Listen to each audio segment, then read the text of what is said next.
Sæmundsdóttir, gjör svo vel. Takk fyrir og kærar þakkir öll fyrir ykkar athugasemdir. Ég ætla að tæpa aðeins á nokkrum þeirra. Pavel náttúrulega aðeins búin að koma inn á eitthvað af þeim og ég ætla að láta kannski þar við standa með sumar sem hann snerti á. Varðandi athugasemd þeirra sem að snerta aðeins á hernaðaraðgerðum, það var ástæða fyrir því að nefndin gerði ekki breytingar á þessu ákvæði að svo stöddu þar sem við töldum ástæðulaust að bregðast við einni athugasemd eins fræðimanns og við vildum skoða þetta betur og ræða við fleiri aðila sem sérþekkingu höfðu á þessu sviði. Við vorum einmitt hikandi eins og Silja bara var að nefna varðandi árás eins ríkis á annað ríki, hvort það væri fullnægjandi eða ófullnægjandi, þá einmitt breyttum við þessu ekki af ástæðu. Við þurfum bara að skoða þetta áfram og ræða þetta betur. Varðandi neyðarréttarsjónarmið ráðherra, þetta eitthvað sem að Katrín benti á, hvort að þetta festa það sérstaklega inn í stjórnarskrána. Ég veit ekki hvernig slíkt ætti að vera og í hvað kafla þetta vera. Við þurfum bara að skoða það aðeins þá í samræðu þá við bara nefnd B held ég. Ég veit ekki hvernig svona fer með svona reglur, hvort að rétt sé að stjórnarskrár binda svona óskrifaðar neyðarréttar reglur sem eiga að gilda í verulegum undantekningar tilvikum. En við skoðum það bara. Varðandi athugasemd Péturs þá það sé engin framsalsregla til og að engar skýringar hafi komið fram hérna daginn þegar að ég fór yfir kaflan, þá reyndar snerti ég nú á þessu og taldi mig hafa gert það til hlítar. Ég reyndar allsendis ósammála Pétri það að það sé ekki til staðar regla í núverandi réttarskipan. Hún það vissulega og vald hefur verið framselt á grundvelli hennar og fyrir því liggja, ég veit ekki, hátt í tugur álita þessa tilteknu óskrifuðu reglu og þróun hennar frá árinu 1993 þegar að fyrsta áliti var skrifað hana þegar að við gerumst aðilar að EES-samningnum. Einnig hefur mikið verið ritað þetta í fræðiritum. Ég skrifaði sjálf meistararannsókn þetta og það liggja fleiri meistararannsóknir og kandidatsritgerðir lögfræðinga og jafnvel stjórnmálafræðinga sem tjáð sig hafa þetta. Ég vil líka sérstaklega benda á það að þegar að Ísland og Noregur undirgengust EES-samningin þá fór ákvarðanataka í Noregi fram á grundvelli ákvæðis í norsku stjórnarskráni framsal ríkisvalds á meðan að ákvarðanataka hér fór fram á grundvelli tiltekinnar umræddrar óskrifaðrar meginreglu. Þannig að ég allavega verða að segja það að ég algjörlega ósammála þessu. Við höfum framselt vald. Það hefur verið skilgreint með ýmsum hætti.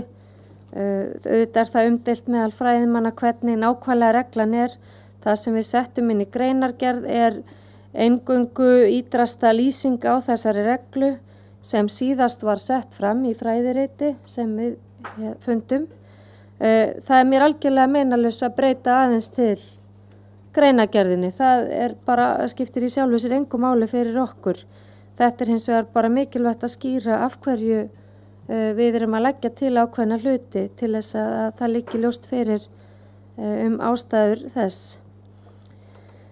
Varðandi forsetann og athugasemd Daggar það hvort að forseti þurfi hugsanlega að breyta sinni, hvað maður að segja, það hvernig hann tjáir sig tiltekin mál ef nýtt þing kemur til starfa sem að mótar öðruvísi stefnu en fyrra þing.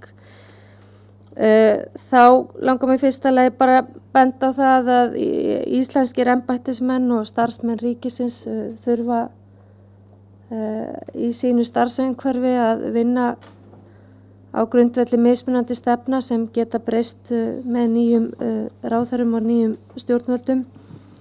Nú, diplómatar gera það ítrekað og þurfa að finna leiðir til að fara í kringum slíka hluti. Nú, ef forsetinn verulega andsnúinn mótaðri stefnu stjórnvalda og að ræða verulega umdeild mál, þá getur forseti jú ávallt kosið að tjá sig ekki. Hann getur þagað tiltekin mál ef þau eru honum ekki að skapi og hann hefur tjáð sig með allt öðrum hætti áður. Þetta eitthvað sem verður bara að meta hverju sinni.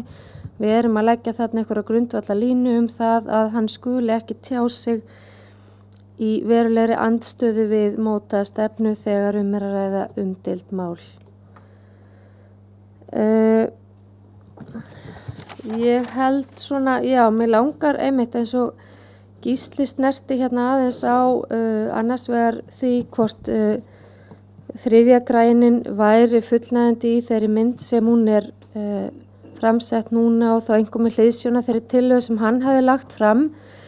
Hann lagði fram einmitt að markmið framselds valds eða sem sagt markmið alþjóðlegra stofnunar væri til dæmis öryggi og sameiginleg réttarskipan.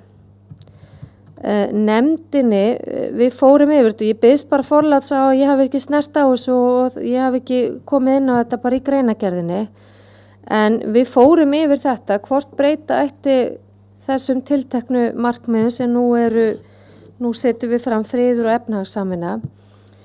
Við vildum ekki, og það var svona mat nefndarinnar, að rýmka ekki of þá heimild sem fælist í ákvæðinu. Öryggi og sameiginleg réttarskipan í rauninni það sem flestar alþjóðastofnanir stefna að og mat nefndarinnar var það að í fyrstu atriðinu ættum við ekki að setja fram of ítarlegt ákvæði sem heimila geti framsal ríkisvalds til hvaða alþjóðastofnunar nánast sem Nú að því þú nefnir það hvort ESB sé alþjóðleg stofnun eða yfirþjóðleg stofnun, þá að mínu viti yfirþjóðleg stofnun, alþjóðleg stofnun og myndi ef því væri að skipta falla undir þetta ákvæði. Já, ég held að ég hafi svona snert á flest öllu því sem að Pavel kom ekki inn á og þakka kærlega fyrir enn og aftur og við setjumst áfram yfir þetta og vinnum þetta áfram. Þakka ykkur fyrir.